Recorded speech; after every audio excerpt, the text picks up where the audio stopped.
So directed graph ఇస్తారు. ఆ directed గ్రాఫ్ని so మనం అడ్జసెంట్ మ్యాట్రిక్స్ లాగా రాసుకోవాలి. రాసుకున్నాక ఈ ప్రాబ్లంలో మన ఎయిమ్ ఏంటి అని అంటే ఒక పర్టికులర్ నోడ్ నుంచి మనం స్టార్ట్ అయ్యి అన్ని నోడ్స్ని విజిట్ చేసి మళ్ళీ అదే నోడ్కి రావాలి. దాన్ని we're going to call it as a route.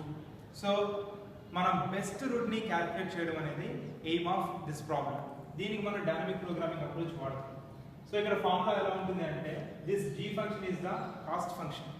So ఈ కాస్ట్ ఫంక్షన్లో ఫస్ట్ మనం ఒక నోడ్ నుంచి స్టార్ట్ అయినప్పుడు ఆ ఒక నోడ్ స్టార్ట్ అయిన నోడ్ నుంచి మిగతా నోడ్స్ అన్నింటిలో కూడా మనకు ఆప్షన్స్ ఉంటాయి. అంటే ఏ ఒక్క నోడ్కైనా కానీ మనం వెళ్ళే అవకాశం ఉంటుంది.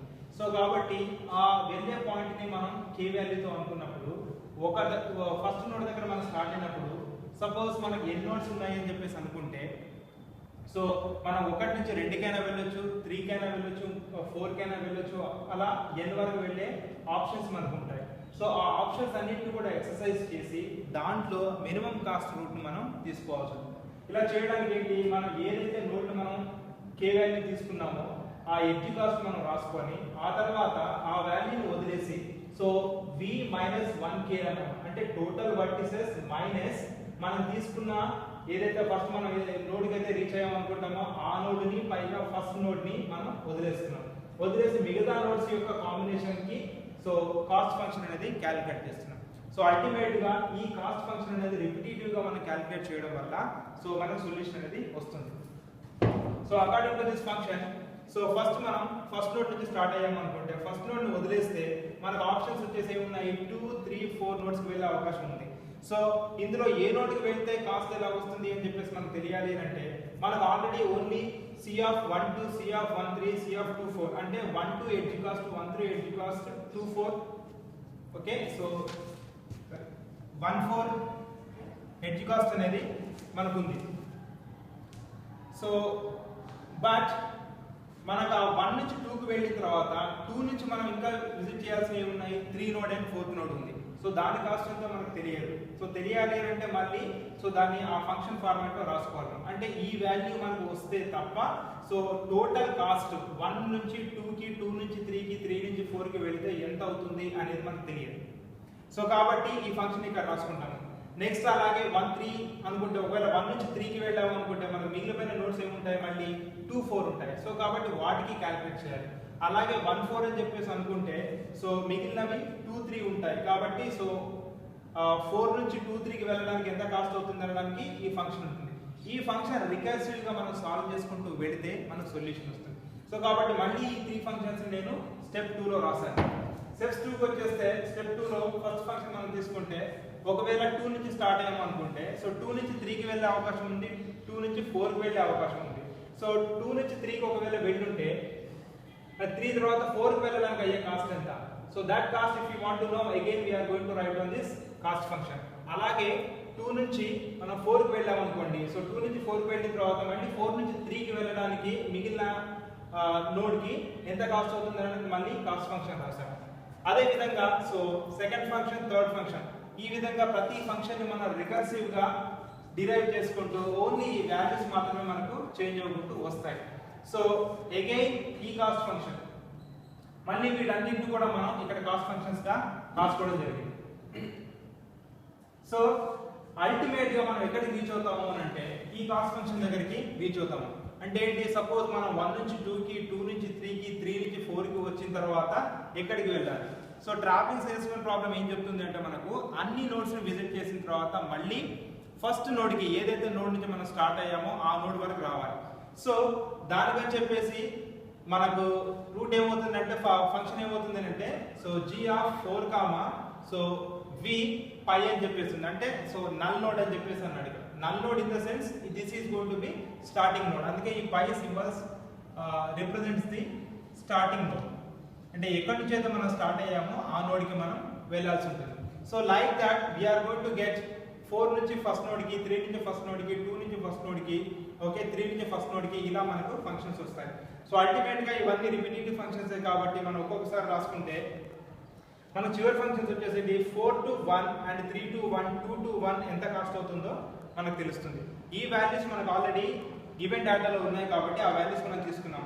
8 6 5 అని చెప్పేసి, అంటే 4 to 1 8, 3 to 1 6, 2 to 1 5. ఇప్పుడు ఈ వాల్యూస్ ని మనం ఈ ఫంక్షన్స్ లో సబ్స్టిట్యూట్ చేసుకుంటూ, అలాగే సో ఎడ్జ్ కాస్ట్ వాల్యూస్ మనం సబ్స్టిట్యూట్ చేసుకుంటూ వెనక్కి వెళితే మనకు సొల్యూషన్ అనేది వస్తూ ఉంటుంది. సో ఇప్పుడు ఈ వాల్యూస్ తీసుకుంటే, so 3 4 cost 12 and it is 8. 4 3 is going to be 9 6. This is 10. This is 8. This is 8. This is 5. This is 9. This is 6. And this is 13. This is 5. So ఇక్కడ ఈ రూట్స్ యొక్క cost మనకు వచ్చేసాయి. The costs are going to be 18, 15, 13, 18, 15, 24. ఇప్పుడు మనకేంటి, so ఈ values అనేటివి ఈ ఫంక్షన్ యొక్క రిజల్ట్స్. సో ఈ ఫంక్షన్స్ యొక్క వాల్యూస్ ని మనం మళ్ళీ సో స్టెప్ 2 లో వెనక్కి వెళ్ళి అక్కడ సబ్స్టిట్యూట్ చేసుకుంటూ వస్తే సో మనకు ప్రీవియస్ స్టెప్ యొక్క రిజల్ట్ అనేది వస్తుంది. సో అలా సబ్స్టిట్యూట్ చేసినప్పుడు సో ఈ వాల్యూస్ 9 24 10 15 13 18 12 13 8 15 9 18 లైక్ దిస్ ఆ వాల్యూస్ మనం సబ్స్టిట్యూట్ చేసాము. ఈ 2 3 వాల్యూ ఏమో ఎడ్జ్ కాస్ట్ అవుతుంది.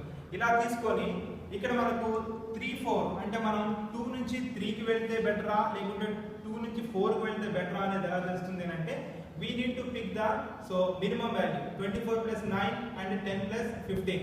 So ఈ values లో minimum value ఏది అని చెప్పేసి we have to identify. So 10 plus 15 is going to be 25. So we are going to get the minimum value is 25 here. And ఈ రెండిట్లో మనకు minimum value వచ్చేసి again 25. And ఈ రెండిట్లో మన minimum value వచ్చేసి 23 తీసుకుంటాము. అంటే ఇక్కడ 2 values క్యాలిక్యులేట్ చేసి దాంట్లో minimum value ని తీసుకున్నాము. ఈ minimum value ని we are going to substitute in the main function. ఇక్కడ సబ్స్టిట్యూట్ చేస్తే so this value is 10 and this is going to be 25. This value is 15 and this function cost is going to be 25 and this is going to be 20 and this is going to be 23. So ఇప్పుడు మనకు final గా వచ్చిన values వీటన్నిటిలో minimum value తీసుకోవాలి. So 35 40 43. So ultimately 35 is going to be the least cost. అంటే total గా route cost అనేది 35 అవుతుంది. సో 35 కిలోమీటర్స్ మనం తిరిగి ఫస్ట్ నోడ్ నుంచి స్టార్ట్ అయ్యి మిగతా అన్ని నోడ్స్ ని టచ్ చేసి మళ్ళీ ఫస్ట్ నోడ్ కి రావచ్చు. This is going to be best route. అయితే ఫస్ట్ ఏ నోడ్ నుంచి ఎక్కడికి వెళ్ళాలి అనేది ఎలా తెలియాలి అంటే, సో ఈ రిజల్ట్స్ ని బేస్ చేసుకొని మనం వెళ్ళాలి. ఫస్ట్ 35 వచ్చింది, ఏ వాల్యూస్ కి వచ్చింది అంటే ఎడ్జ్ కాస్ట్ 1 2 కి వచ్చింది. అంటే ఏంటి, సో నోడ్ 1 నుంచి 2 కి వెళ్ళాలి ఫస్ట్. నెక్స్ట్ మనం 2 నుంచి ఎక్కడికి వెళ్ళాలి అనేది ఈ ఫంక్షన్ లో మనకు బెస్ట్ కాస్ట్ ఏదైతే వచ్చిందో అది చెప్తుంది. సో g(2, v34) ఇందులో కనుక మనం చూసుకుంటే సో మనకు 25 ఎందుకు వచ్చింది అంటే, సో వాల్యూ 2 to 4 కి వచ్చింది. సో కాబట్టి ఏంటి, సో 2 నుంచి 4 కి మనం ట్రావెల్ చేయాలి. నెక్స్ట్ ఈ ఫంక్షన్ లో నెక్స్ట్ బెస్ట్ ఏంటి, g(4 to 3). 4 to 3 ఫంక్షన్ లో మనకి ఏంటి, g(4 3) లో okay, so it's going to B function it is saying that the go to 4 to 3, that's the 15 cost. So after 4 we have to go to 3. again we need to go for 1. so 1. Like this we are going to get the 35 kilometers, okay, from 1 to 2, 2 to 4, 4 to 3 and again 3 to 1. This is going to be our route. So the values are going to be, its value is 10 kilometers and it is going to be 10 kilometers, which is 9 kilometers, and 3 to 1 is going to be 6 kilometers. Total it is going to be so 35 kilometers.